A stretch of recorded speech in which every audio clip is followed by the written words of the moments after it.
And we're off.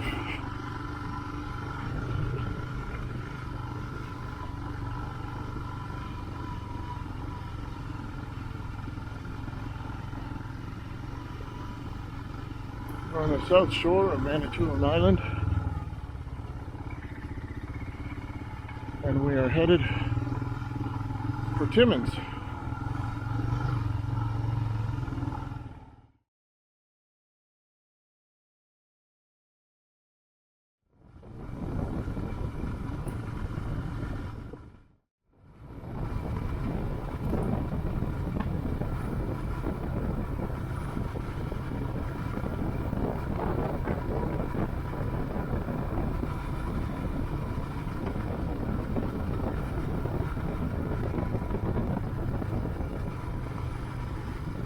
That's not too bad.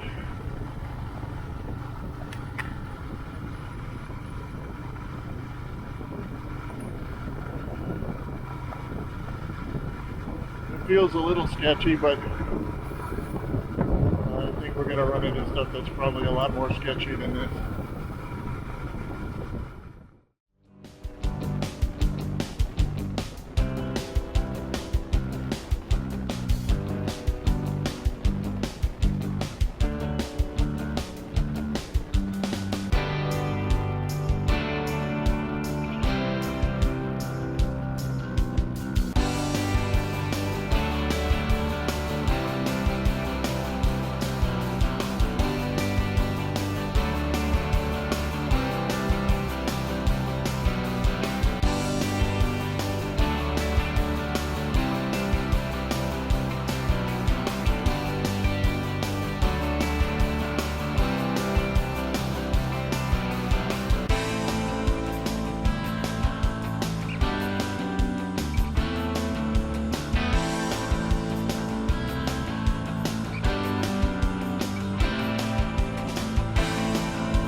So we're off the island and northbound on Highway 6 towards Espanola.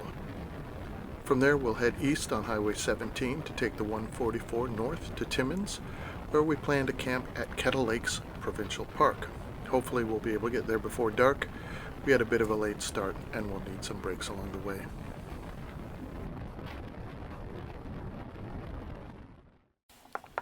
Earlier this summer I had replaced the rear tire. At 3,000 miles, the original Seat tire was completely worn and wouldn't have passed inspection.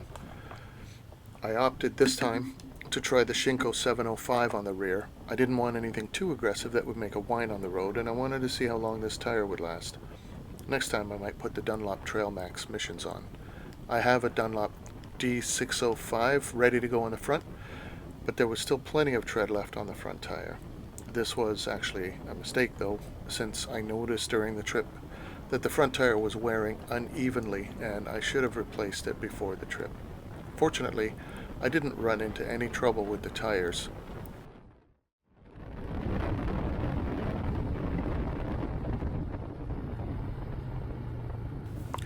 Here we're taking a break at a spot called the Arctic Watershed, where all rivers north of here will flow northwards to the Arctic Ocean, and all rivers south of this point form the Atlantic Watershed, where they will flow in a southerly direction to empty into the Atlantic Ocean.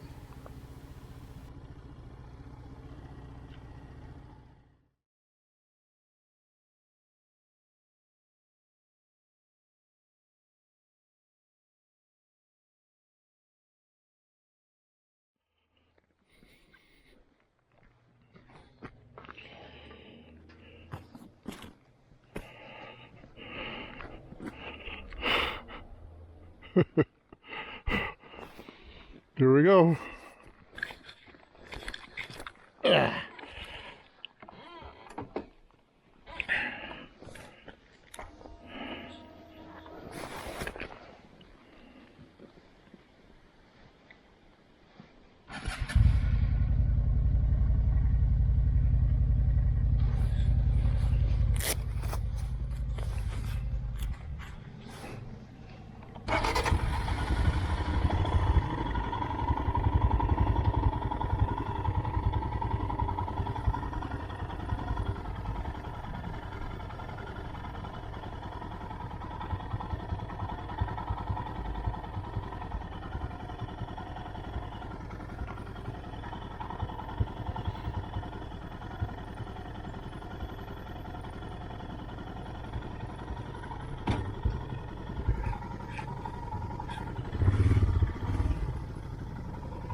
All right.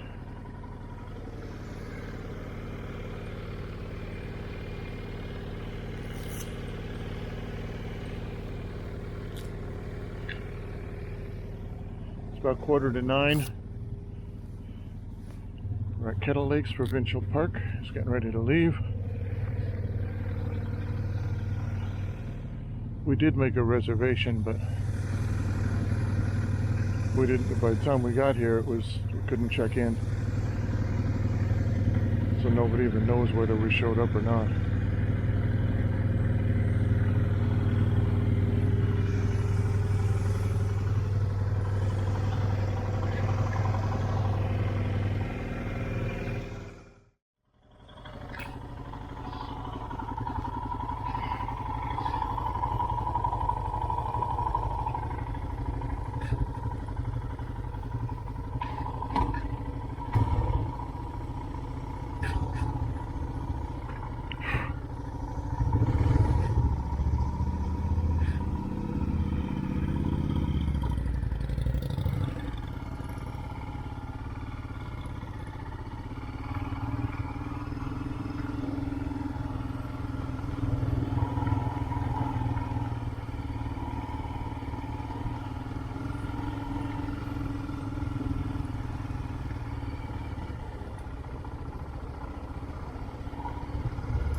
Yeah.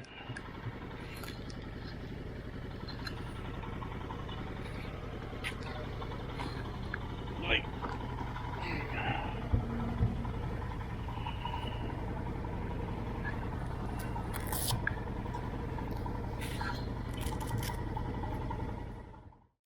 One thing you're not really seeing in the video is the prevailing westerly winds that we're taking head on in this direction. The winds weren't exactly howling, at least not yet, but they were substantial enough that my little 411cc Himalayan was pretty much maxed out at 90 to 100 kilometers an hour, which was the speed limit anyway. This section from Hearst to Long Lac was pretty boring overall, not too many lakes or hills, just straight road, mile after mile. I've tried to reduce the amount of footage to only the interesting topography, and even that wasn't the most exciting.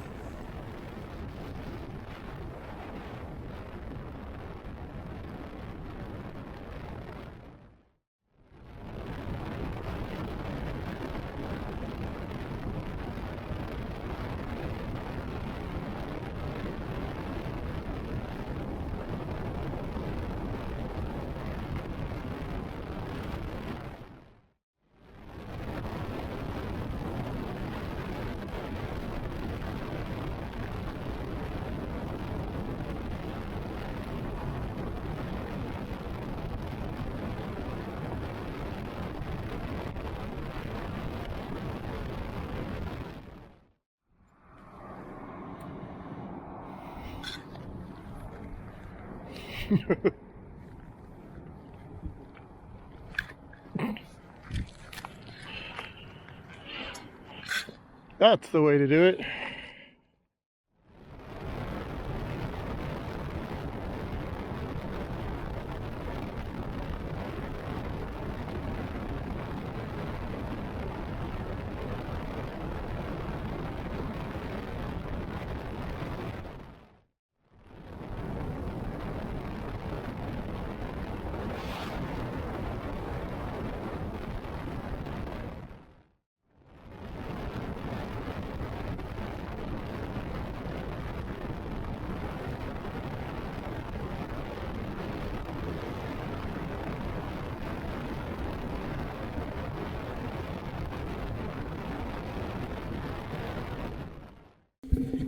As we got closer to Long Lac, which was our destination for day 2 of our trip, the scenery started to really wake up and show how spectacular the Canadian Shield really is, with its undulating hills, endless marshes, and small inland lakes. Here the highways running along the south shores of Clots Lake, a view of great beauty in and of itself, although there are hundreds of views like this along the way. If you're a sportsman, then the thoughts overriding your mind will be wondering how the fishing is in these lakes. I know this because I'm not much of a fisherman. I can go to the store to buy fish and still come home empty-handed, yet I was wondering this very thought every time I passed a lake such as this.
So we've arrived at Long Lac and decided to stay in a motel instead of camping. We figured we were due for a shower anyway and decided to have a relaxing evening in town. Gives a dad a chance to spoil his son every once in a while, eh? This was the Four Winds Motel in Long Lac. It wasn't the cheapest place in town, but it was recommended by the gas station across the way. Despite some of the mixed reviews online, we had a really good experience there, and after a good night's sleep, a hot shower, and complimentary breakfast, we were on our way again on day 3.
So a fair bit of day 3 footage was lost, not because I ran out of battery, but my SD card had filled up and I hadn't noticed.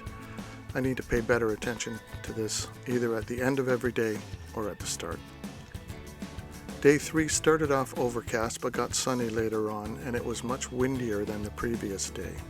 We were also entering terrain that had more hills to climb, and while most folks wouldn't have even noticed, my Himalayan struggled to maintain the speed limit.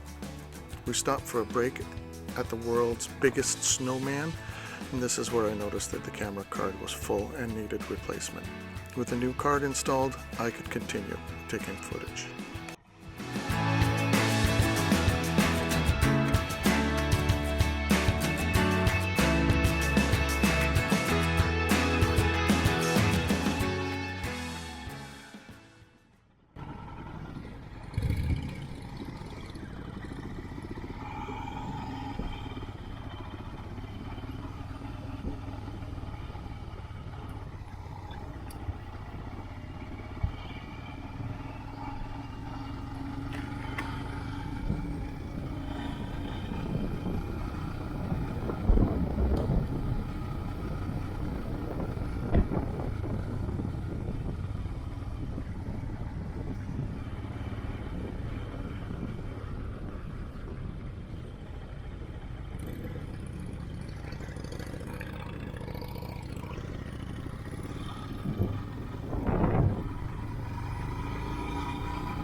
Late that afternoon, we arrived at Kakabeka Falls Provincial Park.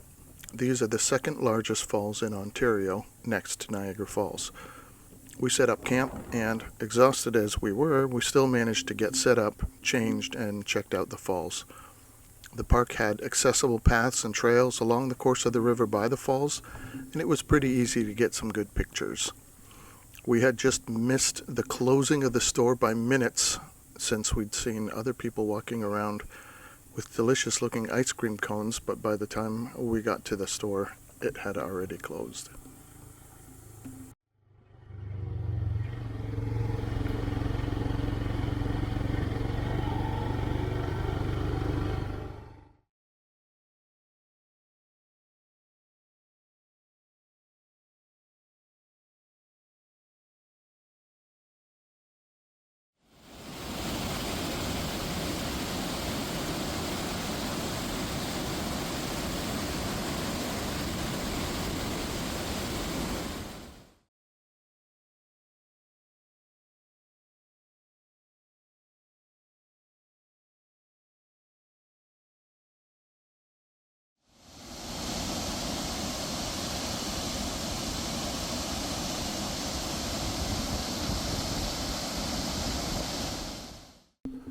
After the mandatory morning monitoring and maintenance, tires and cables checked and chain lubed, I got one more chance to look like a goofball getting my leg over that bike. There was extra effort needed that morning since it was still on the center stand after lubing the chain. Cracks me up every time I see myself doing the little hoppy dance to get myself sorted.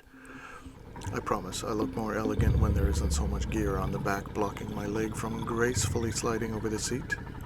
We're now beginning the return trip home again. Little did I know at the time that only a half hour later I would encounter a catastrophic event that wouldn't allow me to complete that trip. I was so happy that on this return trip we would finally have those prevailing westerly winds at our backs, helping my bike get over the hills and use less gas along the way. The forecast had gale force wind warnings, which it turned out would cause widespread power outages from Nipigon out to Thunder Bay late that night. Just as I was preparing to let the bike stretch out for a nice run along the highway, the unexpected happened. The engine was still running, but there was no power to the rear wheel. I've had this happen to me before on a much older bike, so my first guess was right. The chain had broken. Once I got safely to the side of the road, it was clear to see what had happened. The master link was missing, and nowhere to be found. The rear sprocket was scored up pretty badly as well, and I noticed later on that it wasn't just a matter of the chain breaking. The loose end of the chain, once it separated, knocked a hole in the engine side cover. This wasn't something that you could just easily get repaired at any shop. This far north, part shipments would take days, and even then, you'd have to hope someone could actually fix it. There was a bike shop back in Thunder Bay that might have been able to fix the chain, but in the end, we decided that my son would ride back to the cottage on Manitoulin, get my pickup truck, and come back so we could load the bike up and get it home ourselves. This would take him 3 days before arriving back this way. Meanwhile, I would hole up at some roadside motel for a few days and wait for his return. The R&R wasn't quite as restful as you might think it was, but at least I got to see a young bear eating some apples in front of the motel.